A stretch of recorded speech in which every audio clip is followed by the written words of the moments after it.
A farmer must first farm themselves. This is the very first principle Chris Trump learned from his mentor, Master Cho, when he began to study natural farming, also known as Korean natural farming. Secondly, a farmer must have love towards their livestock and their crops. This is the true heart of a farmer. After having huge success on his family's certified organic macadamia nut farm in Hawaii, Chris went on to study natural farming and share it worldwide. In this conversation, we go deep into the nuances of what it is to tend to ourselves as farmers and stewards and gardeners of this earth, and what it is to tend to the land. I'm Natalie Forstbauer, editor in chief and founder of Heart and Soul magazine. Thanks so much for joining us. Enjoy the conversation.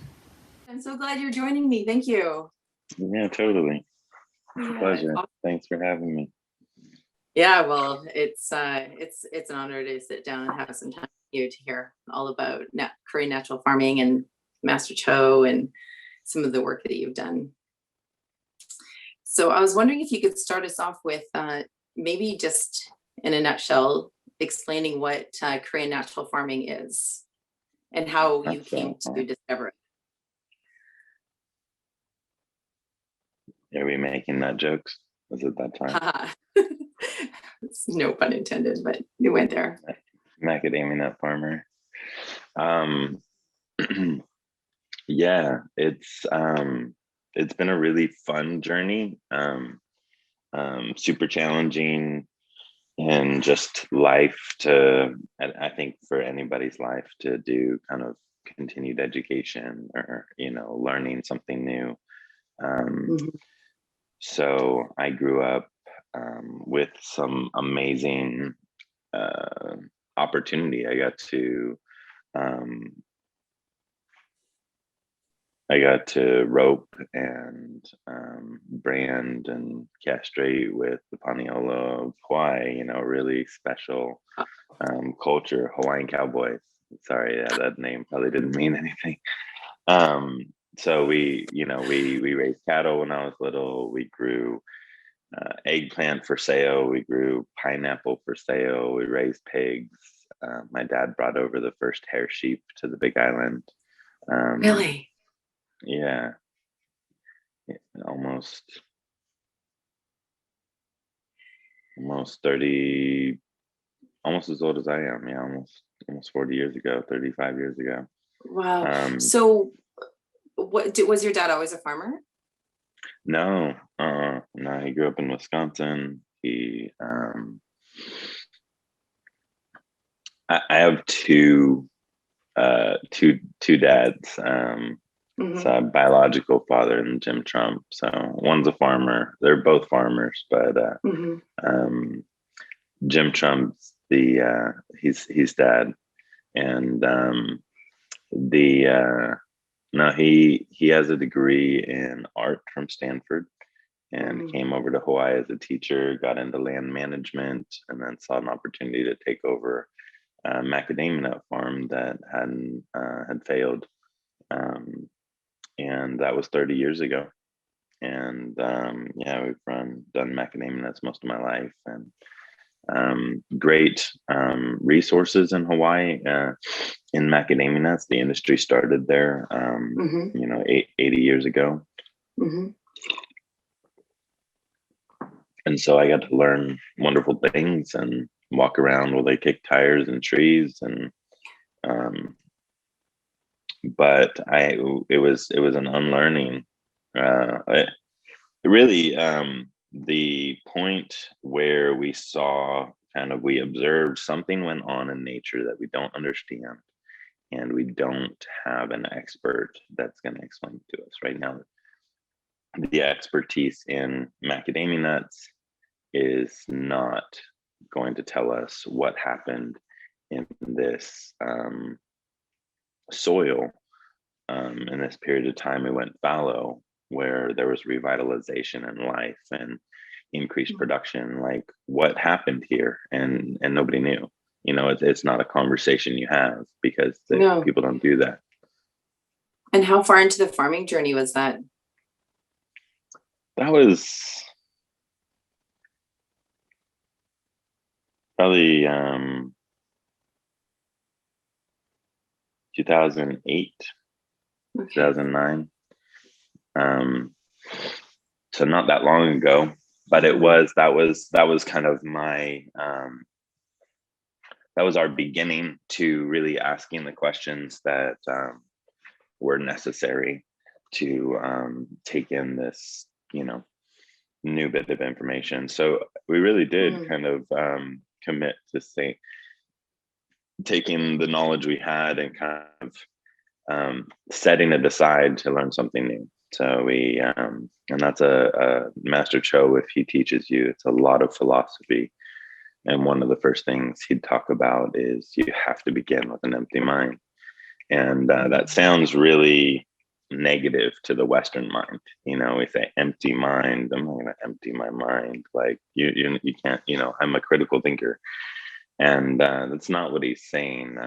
The translation is poor for, but it's you have to have room for new things to find home. You have to have a blank space for this to grow, because if you just try and put it on top of the stuff you already know, it's not going to work, because they conflict. They're at their base level, they're in opposition, basically. It's a lot of agriculture. Natural farming is quite different. It really is partnering with nature to grow food, and so much of our agricultural system today is a hack. We hack nature to grow food. We try and we go around natural law to produce what we want to produce with our system and systems. And and there's a lot of wonderful conscientious farmers doing that, and they're wonderful people, and hope the best for the world. But we haven't learned a better way to do it for a pretty long time in the US, especially. And so I feel like I learned a better way to do it. And it's had a great deal of effect on our farm. And it's had a great deal of effect on many students I've had the privilege to teach farms. And we talk about it, we're in community. And so I have a student that for 4 years now, he's run exclusively natural farming on the most played golf course in San Francisco. Exciting. It's not the most expensive golf course in San Francisco. It's state or county owned, but beautiful spot, butts up against an estuary of the San Francisco Bay, and its runoff is healing. It's not toxic, and that's a big deal. So he doesn't use fungicides. He doesn't get fungus. He doesn't have fungal problems, which is unheard of in grass keeping. And he cored, I was out at his place, he cored his greens, there's like an 1/8 inch of grass, perfectly mowed in sand so that no water builds up, and he's got 10 inches of white roots in sand, and yeah, Wow. it's a big deal. That is a huge deal. And I love how it translates the Korean natural farming. It's not just for farmers or gardeners, it translates into many nature places. Yeah, it's nature. So Chris, and before the Korean natural farming, I understand the farm was conventional and partially organic, and then eventually the Korean natural farming methods helped you move and certify into certified organic. Is that right? Yes. We had a split operation for about 10 years, and I was not managing at that time. My dad got a grant to try and do an organic product. The landowner for that half of the farm wanted it to be organic, and so we tried it, and it was utter failure. The inputs were too expensive. We even got capital from a grant to kind of start up our organic kind of system, and the inputs were too expensive, and they worked to too little effect. There was very our Our organic acreage was the most anemic. It was the least productive. It was the most expensive to farm. And so we lost money on our organic and made it up on our conventional side for Yeah, 10 years. man, that would be tough. And the reason I brought that up is because I think there's a lot of maybe I'm not too sure if it's misinformation or missteps or misguidance with the evolution of organic farming and government and policy turning towards inputs rather than building the soil, because the traditionally organic farming was really about building soil. So it's really curious to me to see farmers and people's experiences doing the transition and not having the successes of building the soil up. So I appreciate you sharing that part of your story with us, because it's something that we all need to be more mindful of, is building and regenerating the soil as we're farming. You're right. And people, they do struggle, and it's actually our history is actually helpful for understanding why too. We jumped on the conventional began with with chemical chemistry breakthrough in the scientific community. We had a breakthrough in our understanding of chemistry. It was it was the atom bomb. It was physics and all this good stuff that we were learning. And they were advances. They were real technological milestones for humanity. However, we understood chemistry before we understood biology. That's right. By and large, as a whole, it was all chemical. It's a goo of chemicals. If something gets off, we just tweak the right answering chemicals or corrective. Oops, sorry. That's okay. Got a call. We input the corrective chemicals and everything's going to be perfect. And so this is a philosophical stance, right? There's philosophy involved. It's not all just there's philosophy. So right amount of chemicals will correct any issue, or the right mix.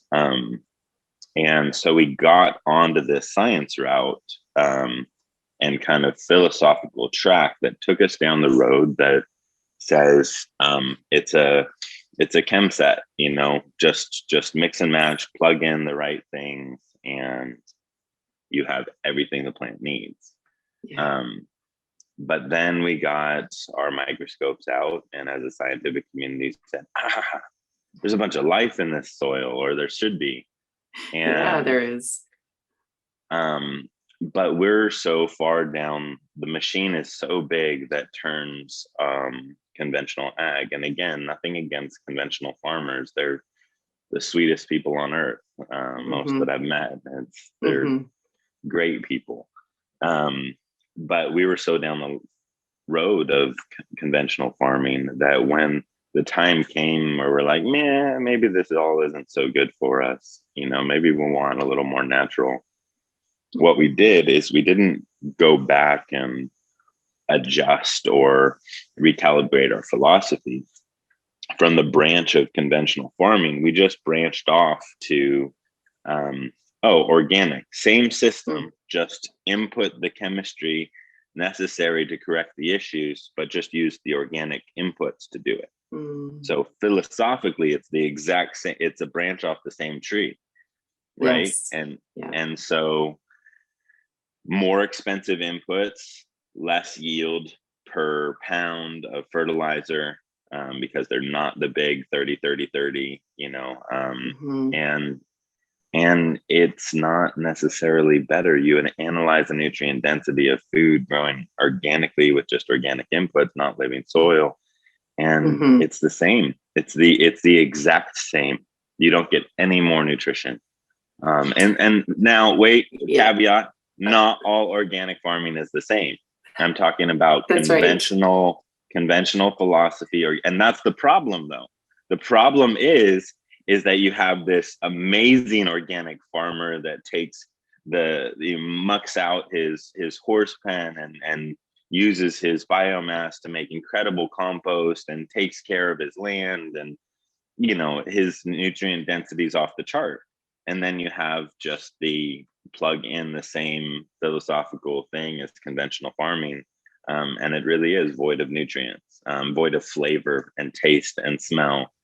And so my answer to what you were saying, that we had such great organic farming, we did. But those were the practices of the grandfather passed, the father passed to the son. Those are traditional practices that were practiced all over the world. They're still practiced all over the world. And you know what? They're based in science. They're based in microbiological science. Because what farmers did, science is the study of nature through observation and experimentation. And what farmers do is they observe really well. They try things, and anything that doesn't work, they don't do again next year. And so the farming practices that are passed down are thousands of years of solid scientific practices, observation, experimentation, weeding out the things that don't work. So all of a sudden, these really obscure, strange sounding science practices that farmers pass down, we look at them in light of the microbiological world, and they're caring for indigenous microbes. They're tending to the microbial diversity of their land. They're feeding microbial life, and therefore killing it as farmers. And so we have to get back off that branch of conventional ag and go with, okay, how does natural law work, and how can we come alongside it? Yeah. So tell us about Korean natural farming and what really excites you about it. And I'd love to hear more about Master Cho, his story. Yeah, he's a special one, and I definitely have I can go back to kind of my first impression of him and of Korean natural farming. 750 acre. That's a small farm relatively in the U.S., but kind of commercial ag. We ship and end dumps, and use tractors. And he's talking about a wheelbarrow full of rice bran and a little jar full of fermented, plant matter. And I'm just looking at all this and kind of scratching my head. My first experience was actually Dr. Park putting on a free lecture. Dr. Park was really is probably the person we could directly kind of credit with bringing Korean natural farming by and large, or bringing Master Cho to the English speaking world. He's the pediatrician, and he saw a problem with people getting sicker while medicine was getting better over his 40 years of. So he went to Korea, sat in the standing room only lecture with Master Cho, and asked them to come over. And but the I'm sitting next to Pancho San Pedro, which is a good friend, close buddy, my farming buddy when I started out on our farm. He's Crazy Horse, Neil Young and Crazy Horse. Yeah. Pancho's Crazy Horse. Okay. So him and his band. So we're sitting next to each other taking notes in Master Cho's class. Master Cho came over with his daughter. She's a great teacher, and really another big part of it taking off in the U.S. was Ju Young, his daughter, coming over. They don't talk now, but she was really good at teaching the practical things. And by the time I met Master Cho, he taught less of the practical things and more of the philosophy. So you're just struggling to keep up with what he's even talking about, because he's turning all things you think about agriculture, in the conventional mindset on its head. And so I'm looking at my notes, and Pancho's looking at new notes, and we look over each other, and like 50% of what's being said is the word love. And I'm just kind of like, okay, wheelbarrow at a time, 750 acres. I'll finish 30 years from now, and just trying to wrap my head around everything. And Pancho leads over and he's like every other word's love. Like, what are we doing? And yeah, it was mind bending, because it was coming to a different.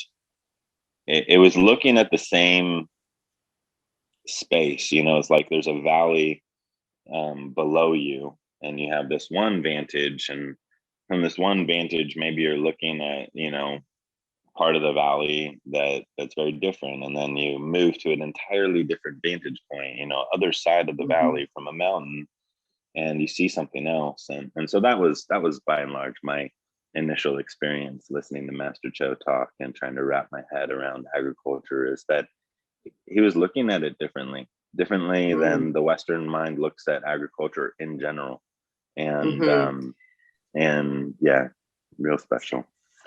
Yeah, and I'm curious, Chris, at that point in that lecture, did you feel an opening and a curiosity to go and to learn more, or did you have to hear it a few more times before that doorway opened for you? No, absolutely. Like I said, I was already kind of open in the exploratory journey, because of what had happened on our farm. We had this event, and some fallow land became fertile, and so I was ready. I really did do the work of kind of saying, okay, I got a space for this. It's set. But I started doing math. I'm sitting there and I'm doing math, and we're talking about application rates, and I'm trying to like actually practically think about applying this on 750 acres.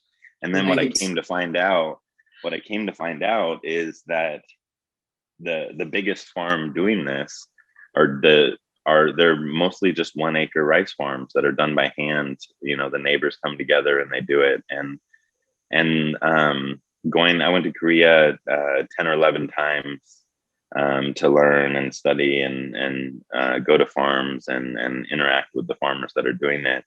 And I think 1 to 5 acres was the biggest farm. There was one tree farm that was 23 acres, and that was what I needed. That was really helpful, because I was like, okay, they did it on at least some acreage, and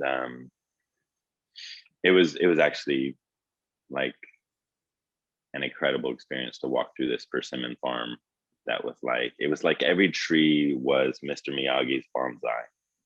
Wow. And there was 23 acres of it. It was like perfectly, immaculately pruned. And then you ask them what they do, and they haven't fertilized in 11 years. They just mulch, because the soil life is working so well, and they get the highest price for their persimmons because they taste the best. And no, it was challenging, but we just started with a 14 tree trial, and then as success continued to happen and we made observations, we went from 14 trees to 5 acres to 50 acres to 144 acre trial with natural farming for 4 years. And after 4 years of 144 acre trial with natural farming, we decided to convert the entire farm and certify organic. Exciting. Yeah. So help us understand the applications and how you incorporate the applications onto a farm, because it sounds like it's really easy to do maybe in our backyard or in a small piece of land. How did you graduate to 800 acres and beyond? I want to answer that question and then circle back a little bit to Master Cho. Maybe I'll just sprinkle it in as we go. That was challenging, and there was no mentors in that. I had mentors in natural farming. I was learning from Master Cho and getting to hang out with my friend Pancho. But as far as scaling it, there was nobody to talk to. There was no natural farming to scale. And so it was a lot of blood, sweat, and tears, and learning the hard way. And yeah, I don't think anybody will ever really know. I didn't take pictures. I don't know like what the battle was, what the struggle was to figure out scaling it.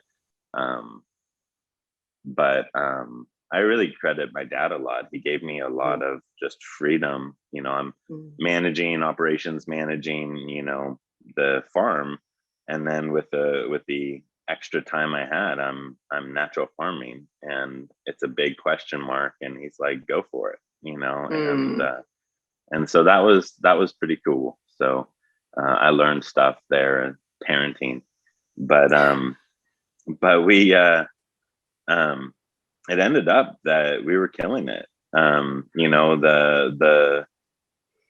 the smartest in our industry, the people that we looked to and asked questions from, came out and, you know, kicked tires. And we told them how much nitrogen we were using, and they're like, "You can't farm macadamia nuts with that much nitrogen." And you know, and then 4 years later, they came out, and head of the International Macadamia Nut Society walked around our orchard. He says, "Never seen trees like this anywhere in the world. Would you like to be on our research and development board for the International Macadamia Nut Society?" And so now I speak once a year in China to a room full of PhDs, and I'm the only non-PhD there, you know, and it's good fun, but it's because of the results are amazing.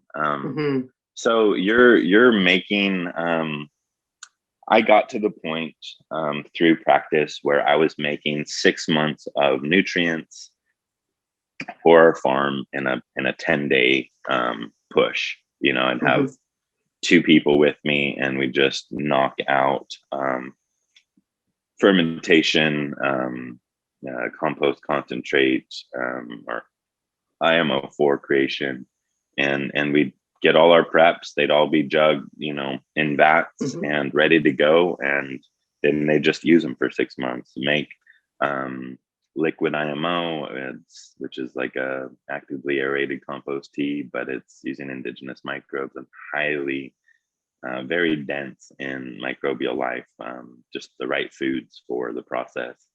And they'd be spraying it out. We have a big Venturi, you know, 400-gallon sprayer that just fogs the trees with microbes and nutrients 3 times a year, and we still do compost. And it's a lot. It's a lot to get into explaining all that the preps are, but it's yeah, and I don't think that's not where I was going with the question. It was more like, how do you do it? So it's compost teas, it's making the preparations, the ferments, and then making that biology work and distributing it through your compost and through your compost teas, right? Yeah, it's all based on highly available nutrients. And I love that it's indigenous too to the area that it's important. So let's circle back to Master Cho and your journey with him. And yeah, he's a sweetheart. He hit probably 20 people in my first like class with him, like a big slap on the back. It's pretty strong and powerful for an 80-year-old man. But yeah, you ask a stupid question, you get slapped.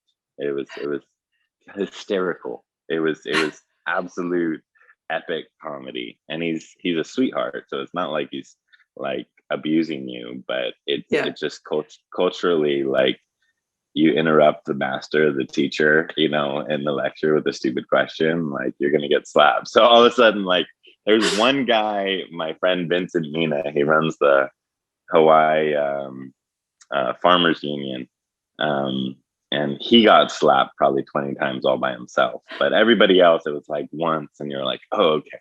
Vincent, I think Vincent maybe liked it or something. I don't know. He asked a lot of stupid questions, but he's a very smart man and a great farmer. But Master Cho has battled for this to be, for natural farming to happen. Natural farming is known because of him. and practiced in like 66, 80 countries. I don't know. He got beat nearly to death for as a communist. He was not trying to be communist, but he was coming together to make inputs with farmers and support farmers as community, and that was on the back end of the Korean War, and was considered communist behavior. So he was carried out of the interrogation in a body bag, and then sat up. So he doesn't have any of his front teeth, and so he had to flee the country. And he went to Southeast Asia, like Thailand. He went to India. He went to Africa, the Gobi Desert, and gave away knowledge shared for years. And there's still, all those projects are still thriving, and the knowledge has spread out from there, creating affluent communities in the poorest of India, where they're producing better and more food than anybody. So they went from the absolute dregs of society to an affluent community with, I mean, not dregs of society, the people, but as far as the perception and their income. And he never, because it's knowledge based, and this is something some of the people that are learning struggle with, that are wanting to kind of make a living out of perpetuating natural farming, is because it's a knowledge-based system, that there's a few points that if you really get it, you just have it. Nobody can take it from you. That you don't need to buy anything.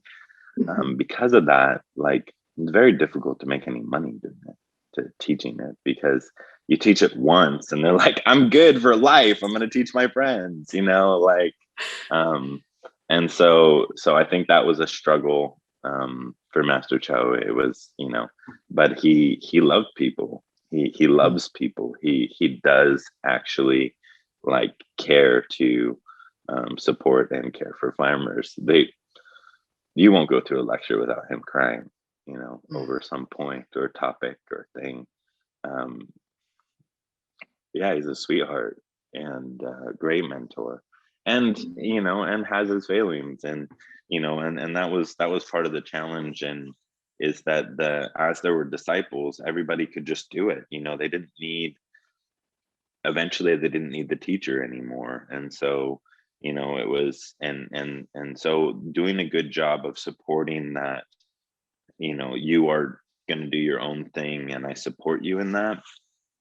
That was a cultural thing. I'm not sure exactly how, but that was challenging, in that there was some conflict in the disciples, like, you're stealing, and so I learned from that too, though, that okay, we don't want to do it like that. We don't want to hinder those that learn from becoming masters, or those that teach and are sovereign to do their own thing, and so we've really worked on community as we've taught this, and really supporting each other, saying, go for it, like, let's take over the world, and that's the goal. That's my back of my mind as we do any of this. You ask for an interview. You never seen the cartoon Pinky and the Brain? I might have. I might have. It's two little mice, and one's an evil genius and one's kind of big and not very smart, and so Brain, Pinky, who's the big, not very smart one, says, every beginning of every episode, what are we going to do today, Brain? And Brain's like, what we do every day, Pinky, plot to take over the world. And so that's what I feel like anytime somebody's like, what are you trying to do with natural farming? We just want systemic change worldwide in our agricultural system, so that our kids have medicine on the shelves at every grocery store. That's it. I just want to subvert the dominant paradigm and find a new way to live. I love that. And Chris, can you tell me how that's unfolding, how that's happening, how like what you're doing and what your community is doing to share that information? Yeah. So, I mean, it's natural farming actually landed for the first time in the US in 2008. There was a guy, Gil. He's Uncle Gil's in the Philippines, the unconventional farmer. And he learned from Master Cho and then put his own spin on it. So he has kind of a different type of natural farming. I don't I wouldn't do what everything he does, but he was putting out information in English. So people got like a little straw, sucking through a straw kind of version of natural farming before 2008, because he had learned from Master Cho visiting Philippines and etc. But 2008 it came to Hawaii, and then 2011 it was really taught well the first time, and there was like 30 of us in a class in North Kohala, and we got it, and that kind of was the like spark. So that is, what is that, 10 years ago? So it's only had 10 years to do anything in the US as far as real English communication. I started really actually teaching it 4 years ago. I was farming with it. I was running a multi-million-dollar 30-employee farm. I didn't have time to teach. So people came to my farm that were friends and locals, and we'd talk about what we did and we'd show around, but I didn't have time to put on a class and farm, Right. but there were other people that were really, as soon as they got it, they turned around and just started teaching it. And part of the problem with that is there was a lot of misinformation in the beginning. Because what Master Cho told me and told us is like, this is how it works in Korea. You're going to have to figure out how it works in Hawaii or mainland USA, because natural law is a huge part of what we're doing, and the environment has a huge effect on that. And so much of what we taught did not work exactly as it was taught in Hawaii. There was tweaks, there was changes that needed. And so people had a lot more success once some of us that were practicing it shared the tweaks, and then there was a lot more that was accomplished in Hawaii. And so we did the first kind of hands-on intensive, like 5-day training that had been done in the US. Me, Kim Chang, which was one of the early kind of teachers, and Hoon Park put on a class in Kona, and had like 50 people there, and that was awesome. But that was what, 7 years ago. And so I say all that to say that there's a lot of infancy in the community. This is just starting. Sounds People, like it. yeah. And so what you have is a lot of really great students. When I came from my experience, when I came to Boise and started teaching in Boise, the hands-on class, the first couple of years, some people took it and just killed it. They got it and they did really well. And those people have gone on and taught classes. And so there's like multiple generations of kind of the US iteration of it kind of spreading out. And there's a critical mass that's necessary for things to kind of tip, right? And so I don't think we're there yet, but the education is a lot of what we're doing. I'm forming a nonprofit because I would rather do the third world work. I do some consulting with farms here in the US.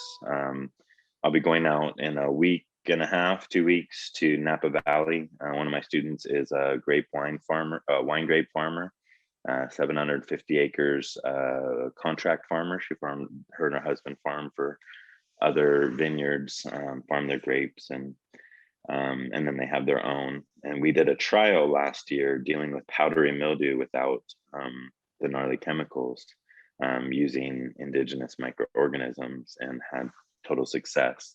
And so we're scaling them up to 10 acres this year. And then if that goes well, it'll probably be 40, and then their whole kind of farming system. But that's a big deal. We don't have organic grapes very often because they can't deal with powdery mildew. And if you don't deal with powdery mildew, you have crop failure. And so that's exciting. So that's happening now in Napa Valley. And then April, I go out to Ohio. 1,000-acre corn, wheat, soy farmer is converting to natural farming. And so we'll tell that story as he's 100% a new farming style. And just proof of concept stuff is what I'm personally excited about, showing the large scale farmer that makes up a huge part of the center of our country, subsidy farmers, like, hey, this guy is making more money than you. That's the only pitch I need. That's right. That's right. That's the US. Yes, very much so. And to an extent, Canada too. I'm curious, Chris. Can I say one more thing, Natalie? Yeah, for sure, do. Yeah, so we're also creating a network, and that's just people that are experienced in natural farming are then kind of given a platform, say, hey, these are the experienced people, so that good knowledge goes out. And that's kind of one of the main things I'm doing, is just kind of protecting the transfer of knowledge. I got the privilege of having really good, accurate knowledge given to me with the necessary caveats. We just want to make sure that as this goes out, it's good and accurate knowledge. And the community has done a really good job of kind of saying, hey, we're not going to tolerate misinformation. And so that's kind of right now what's necessary. And I have two other pieces, Chris. I wanted to circle back to Master Cho a little bit, and then your work in Myanmar, if you have time. And and then also was wanting to touch on, because I understand you trained with Dr. Elaine Ingham, who is also really in the biological space, and you shared. And so I was wondering what your noticings and awakenings were around the Korean natural farming and her work. Great question.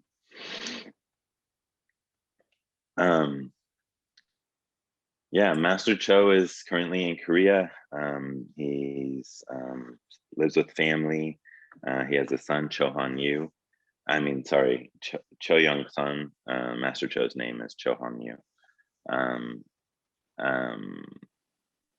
And Master Cho's son created Jadam natural farming, which is just natural farming, kind of a sidestep to some other aspects and simplicities and complexities with. He has an incredible pesticide suite. So we have natural farming, which is all the nutrition, soil life, everything. But then we also have, because of Master Cho's son's work, we have a pesticide suite that's highly effective and totally organic.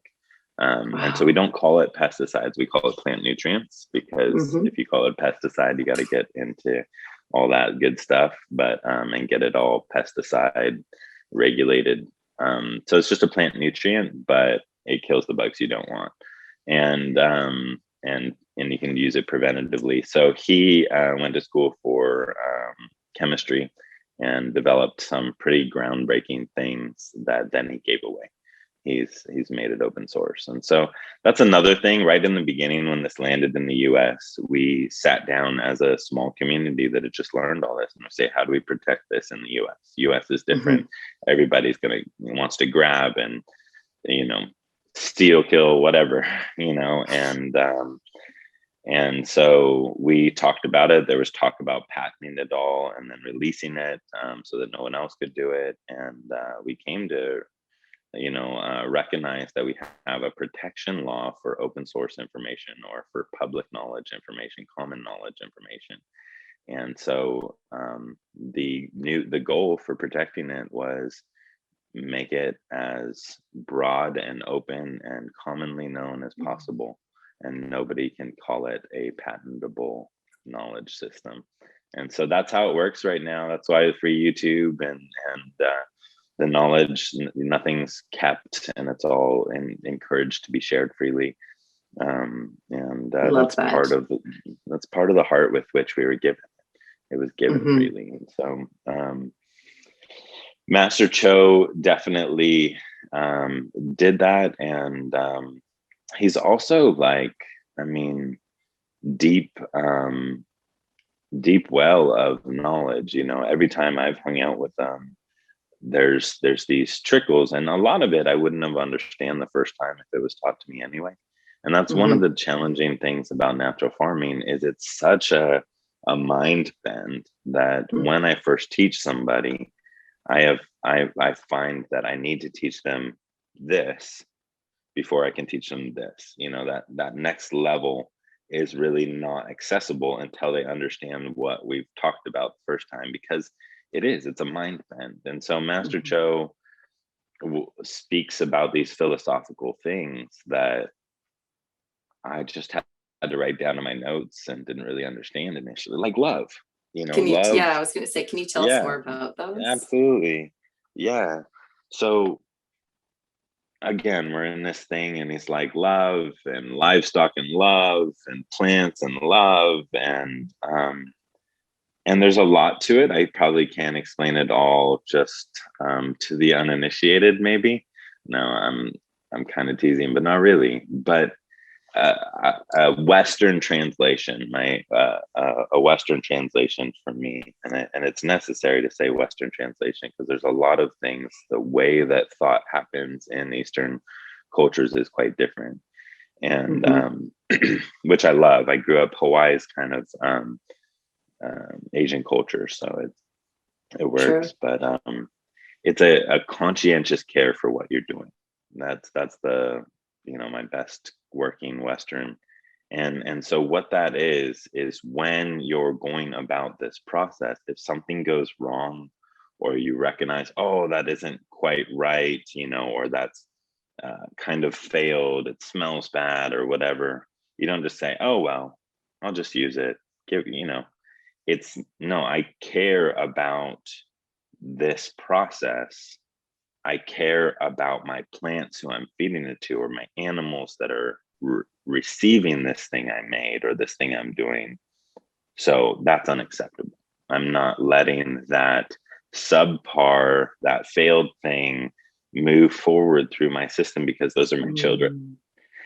Mm. Those are my kids.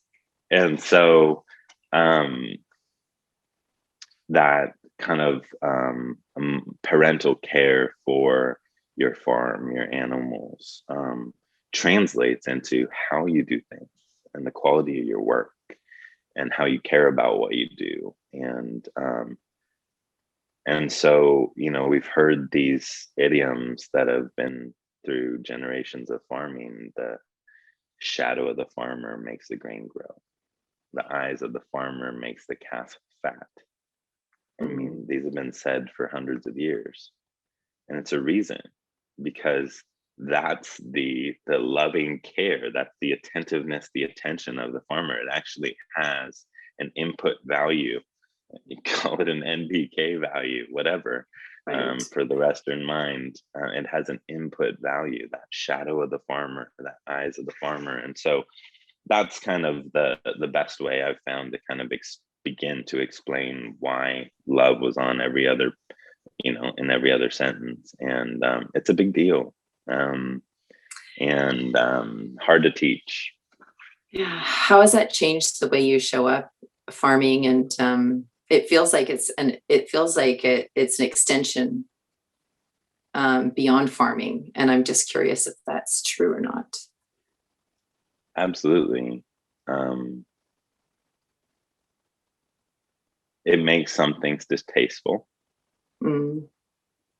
some things that are commonplace or normal in our society. It's like, ooh, I don't really want to do that. Mm. um, as far as farming goes. um, you know, I get accused a little of OCD, you know, because I'm like, no, that's not right, you know, you know, and so a care for what I'm doing translates into clean vessels and properly washed containers, and you know, all these details that, you know, without heart or love, it's kind of like, does it really need to be that clean? Does it really need to be put away like that? And it does. It actually, in the whole thing, it matters. And so that's challenging to communicate initially, that, Mhm.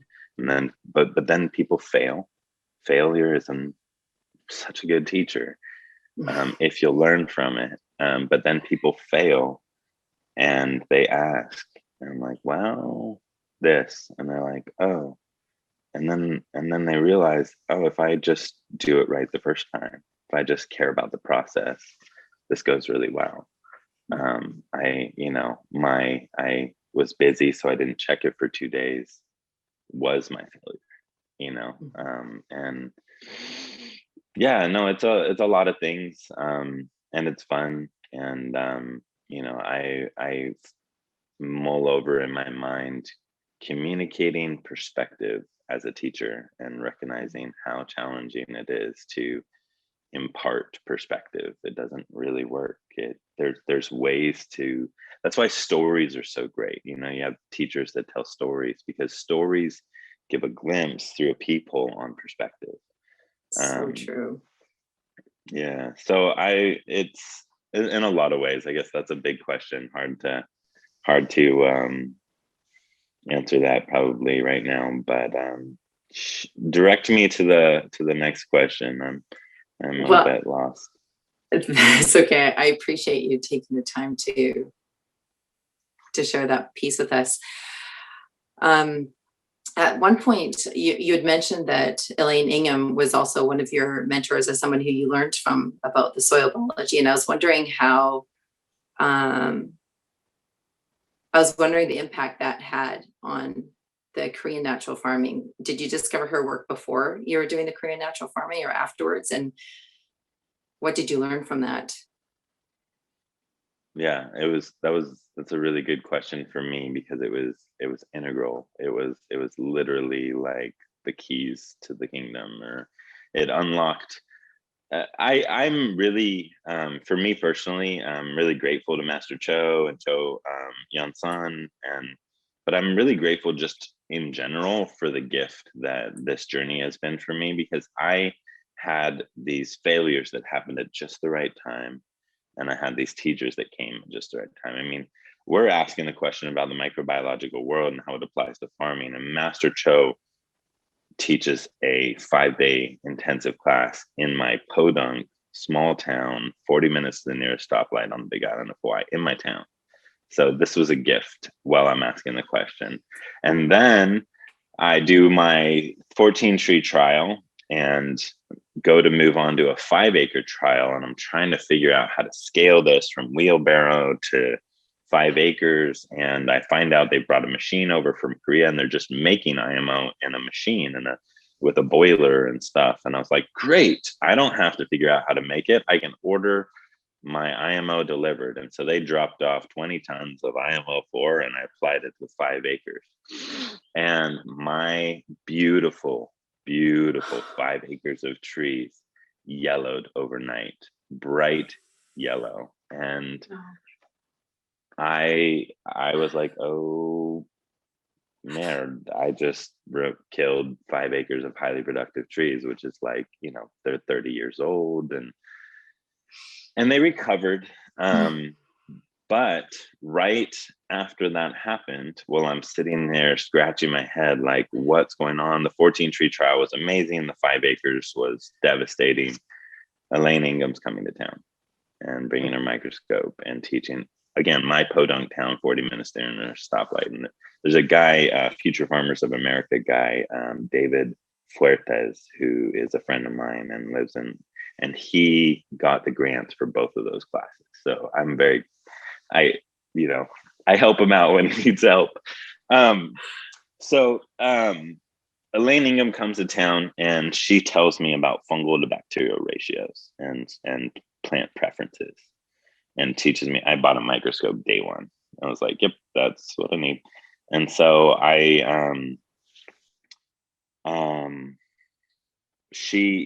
that fungal to bacterial ratio for me was the key.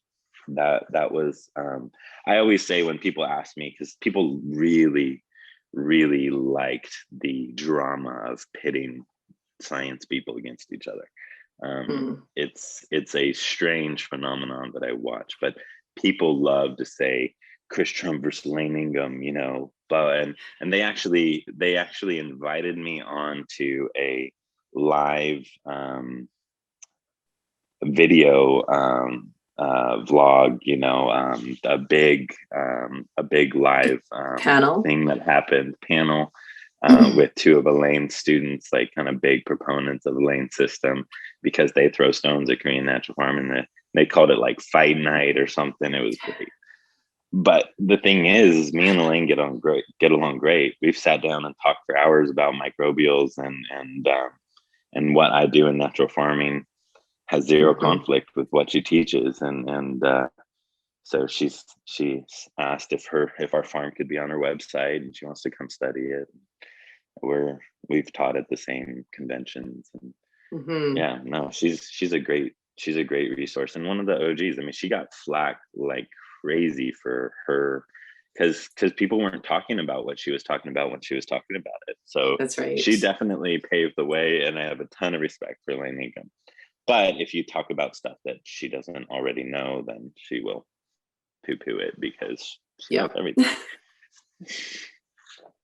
Yes, I adore Sorry, her Elaine. as well. I love you. But so she came and taught fungal bacterial ratio. I went back to my farm with my microscope and looked at this 20 tons of material I bought. I still had a ton or two sitting in the yard. I looked at it, it's all bacteria. There's not a fungal body in the whole thing. I'm like, I just took these trees that eat through fungal, dominance, and I just inoculated them with like 15 tons of gnarly, intense bacteria, and I messed up their balance. And it worked out. The trees are fine to this day, but that for me was the beginning of my journey, because I said, if I'm going to do this, I need to understand it better than anybody I know, because the people I know actually can't explain fungal to bacterial ratio to me in natural farming, because Master Cho doesn't know fungal to bacterial ratio. And so when people ask about Elaine and Master Cho, I said, if Master Cho had fungal to bacterial ratio, that bit in natural farming, it would be that much better. And if Elaine Ingham had IMO2, it would be that much better. So Elaine, when I met her, they never inoculated any of their compost piles. You just put the material in there, and the process is what you'd use to make really good compost. But what she's missing is you only have the microbes that are on those plants that you put in as the compost starter, or what's in your soil underneath it. And if you don't have good life there, if you don't have diverse fungal life, it doesn't just show up on the wind. Fungal spores don't just blow in with the evening, sunset. That's right. And so without an inoculum, you're at the mercy of hoping that there's enough life on that plant matter to make a really high quality compost, and hoping that the life that is on there is enough to really help create diversity in your farm system, which isn't good enough for me. That's a hope and a prayer, and you're going to have as much failure as success as far as increasing diversity. But with natural farming, there's this system for a farmer to collect his own indigenous or her own indigenous inoculum that then is shelf stable. And you can take that out, sprinkle it on your new compost, or in our case, IMO process, and you get all this diversity from nature applied day one, and they get the first shot of the food and they go nuts. And so Elaine needs IMO2 and Master Cho, but that's okay. They don't actually need it. They're the rock stars of what they do. But for me, in communicating it, I need to understand those things, and I need to be grateful for having those two streams of thought. And and we've been able to apply that to great effect. It's a wonderful thing. Elaine does now say, I did challenge her on it years ago. She does now say, if you're in a place and you see some amazing mycelium growth in the forest, stick it in a little baggie and throw it on your compost pile. So Right.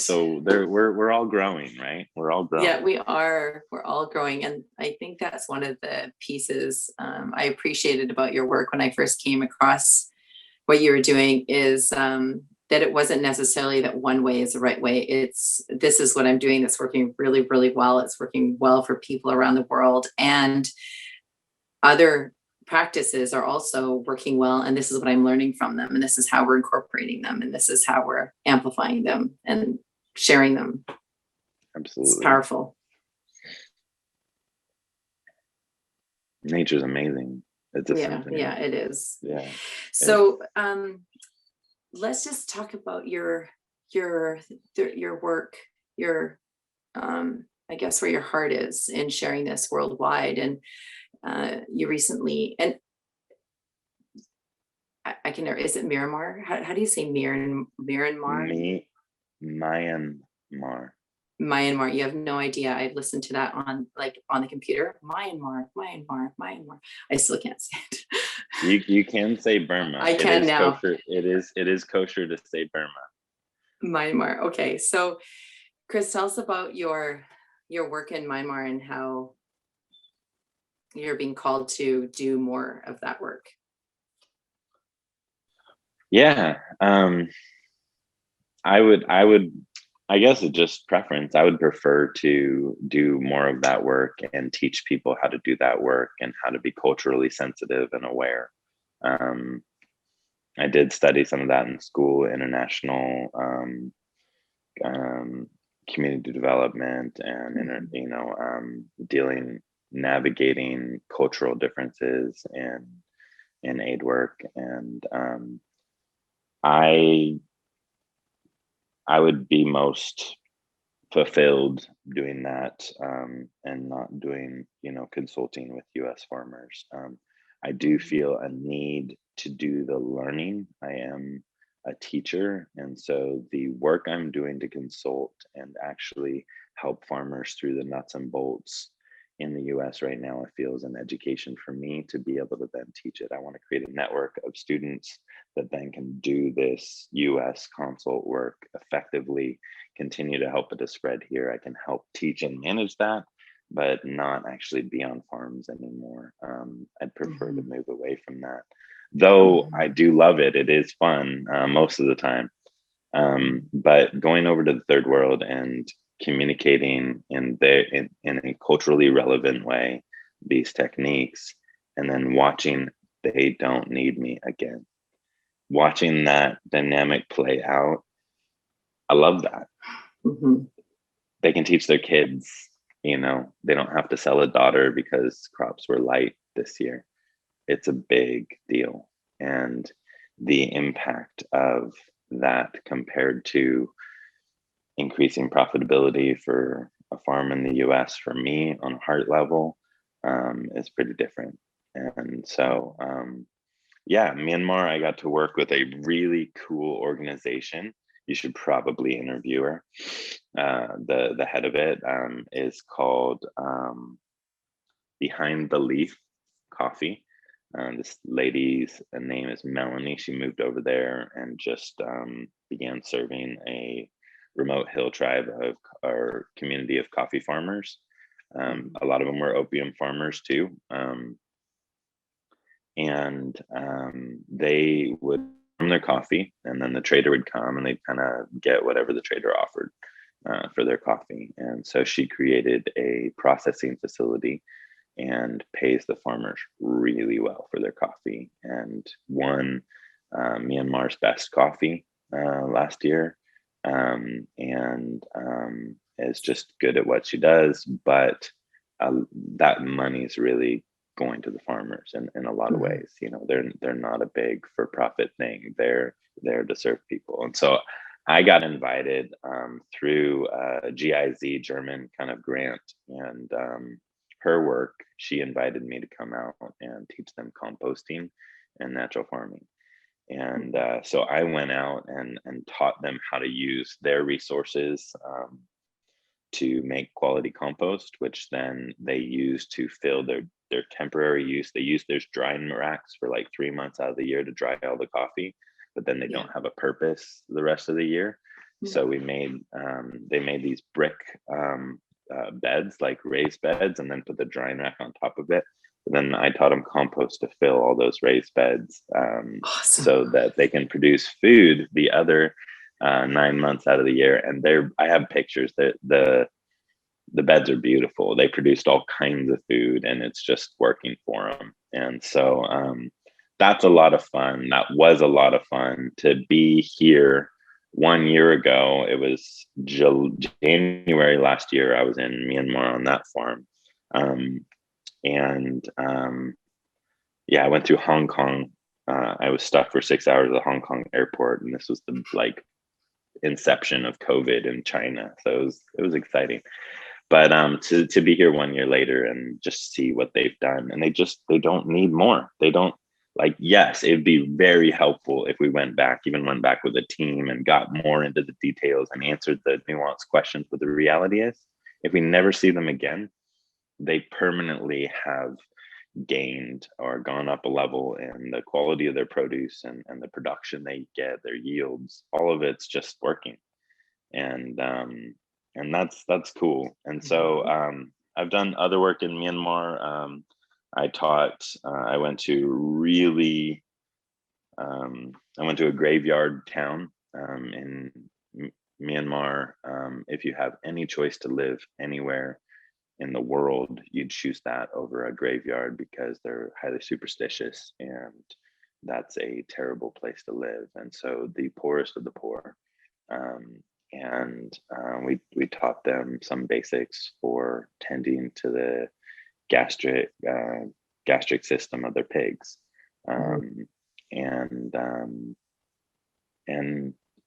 hair care with lactobacilli family microbes, and just some really simple things that I could teach in a day. But that was sweet and special. And then I got to do some work on the Myanmar Thai border in Maysat, working with community development workers, Karen and Kachin and Chin community development workers, and teach them agriculture so they have stuff to give as they work in their communities. And then right next door, Cambodia, some work there. I consider them friends. They have a farm. They're doing really special community work, and so I taught them, and they teach their community, and I continue to interact with them all the time. We talk via Facebook Messenger, and I do talk with Myanmar via Facebook Messenger too, and just little updates, questions, check-ins, and I want to do more of that. So start a nonprofit so that people can support that work, and hopefully I can invite other people in to participate in what we're doing, or go with me, because having a team for short term, what I'd like to do, the vision is to create learning labs, agricultural learning labs. So set up everything, all the tools are there, and find somebody that will steward that, take care of that space, farm with it, hopefully it's a farmer, but also somebody that has the gratitude connected with the knowledge, so that when people come and they want to know, they learn there. They can learn from that farmer, and then being able to resource that place and return and visit and teach. It becomes little. It's like if you put a microbe in a petri dish and it spreads out. It becomes little centers of, and so I'd like that to be the product, that to be the kind of work of the nonprofit, is that as people say, hey, we want a learning lab, like, okay, here's a team of culturally conscious people, so that's the big thing, is like, you can have all the best intentions as an American going to a foreign country, and if you aren't conscious enough to recognize that you don't have the perfect culture, and there's things that are important to them that aren't important to you, You can be the sweetest person and you will leave there and they will think you're an absolute a-hat because you weren't aware of the culture you were stepping on with your good intentions. And That's right. so that those components, and then we can go anywhere, and we can go to any country and find out what. And the cool thing is you don't bring a bunch of materials to set up their lab. You go with nothing and you look around at Yes. what they have and you set up the lab with what you can scrounge in their environment because they can do the same thing. That's right. And so, yeah, I'm excited about that. And, it's kind of slow going. I don't know how, I don't, right now, I don't know who to have on my board to start it. So that's where I'm stuck. Well, you're asking But the I right have somebody to questions. write the paperwork. I do Right, you're have the asking the right paperwork. questions and they'll show up for you. They'll Thanks. show up. I believe that. Ask and you shall receive. Chris, is there anything we haven't talked about today that's really important to you in this context? The kids. I don't believe that we'll have systemic world takeover type change with people that are my age or a little bit younger, a little bit older. I believe we'll begin, and that the actual work is to create space for the kids to learn. They'll be the ones that see a different mindset come into place. And so I really believe it's pretty important to turn our attention that way as far as education. So kids. I love that. And do you see that in schools or in families and homes, and the way we farm and the way you show up? Is it multi faceted or? I think all of it's pretty like Yeah. evil genius, plot to take over the world kind of strategy is what's necessary. I think that's how you have to approach this, and that's what I believe anyway. So we got to teach 14 high school teachers in Hawaii last year. Nice. 2 years ago now. They run their their respective ag programs all over the state. Yeah. And they came together and got a 4-day training in natural farming with me and one of my students who's a great natural farming teacher. And we equipped them. They went back and they're teaching it to high schoolers now. They're playing with it and doing it year after year, class after class, Wow, that's perpetuating the awesome. knowledge. And so there is, sorry, go ahead. Go ahead. There is a working curriculum that I have a lot of work to do on for high school, middle school, and natural farming education. So that's kind of the strategy that will be probably the U.S. branch of a nonprofit will be education. Will be kind of because nonprofits have an easier time connecting with schools for education, and in my understanding, and so developing that and making it kind of package accessible for educators. That's how. Thank you. And before we wrap up, what would you most like us to know about Master Cho and his teachings and who he is?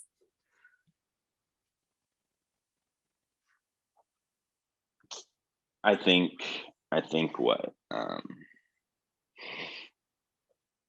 what he'd tell you is about the gratitude for his teachers. He learned from 4-H. He learned from enzymatic scientists in Japan and another teacher in Japan. Sorry, I don't have their names off the top of my head. That's okay. But he would tell you that he learned most from the maker, the painter of nature. He had dreams. He would wake up and write down and go try in agriculture, and they are part of natural farming now, and they're good science. And so he would say that there's a loving being that made all this, and that he learned most from listening. And what would you want to leave listeners and with, maybe an inspiration or a site of action? What would that be? Oh, I'd say come to a class, come do hands-on, taste, touch, smell. Like, do this. We'll have a class in Tennessee in June and one in Boise in August, and it's so much fun hanging out with a Mm. bunch of you know food nerds and science nerds and playing with all the stuff. What about people who can't make it into the US? Who, with if Yeah, travel's not opened up by then, what can we do? yeah. So I have a website, christrump.com. I have a YouTube channel. The whole YouTube channel is free. Um, and that's just search Chris Trump on YouTube. Um, I do have a 40-hour class or 35-hour class going online on my website. Supposed to be by the end of the month. We're going to be pushing to get it by the end of the month, but that will happen soon. And that's a great way to learn. And the reality is, people all over the world, it's really wonderful. I've stopped saving them because I have so many, but I do save these messages of, people say silly things. It's not me, but this kind of knowledge of this, you've changed my life, or, my farm I've never had production like this. We've never had, financial stability like this, all these messages, and they're just using the free information on YouTube and killing it. So, yeah, come to a class because it will launch you past so much of the learning curve, or take the online class because it'll do the same. But the reality is, like, I farmer friends in Africa that are 100% dialed doing natural farming, and all they used was the YouTube videos and free information. So it's kind of like, just start playing with it. Really, That's that's awesome. people are like, where do I start? It says doesn't matter as long as you're not afraid of failing. Like, begin and let the failures teach you, and you will have this if you just play with it and do it in with a conscientious care for what you're doing. Well, Chris, you've left us with a lot. You left me with a lot to sit with, and I appreciate a lot of things about you. And what I probably appreciate the most, and my biggest learnings, is how present you are, how vulnerable you are around sharing the philosophy, how do you say it, the philosophical Philosophical. pieces of Korean natural farming, and how everything is connected, and how nature does nourish, and how there is always opportunity and failure, and then just to do it, right? Just to actually get your hands in it, and to do it, and to learn it. So thank you so much for sharing yourself and all that you have learned with us. Thank you. Pleasure. Thanks for having me, Natalie. Keep doing the Yeah. good things with heart and soil. And yeah, I've been watching and enjoying the stories.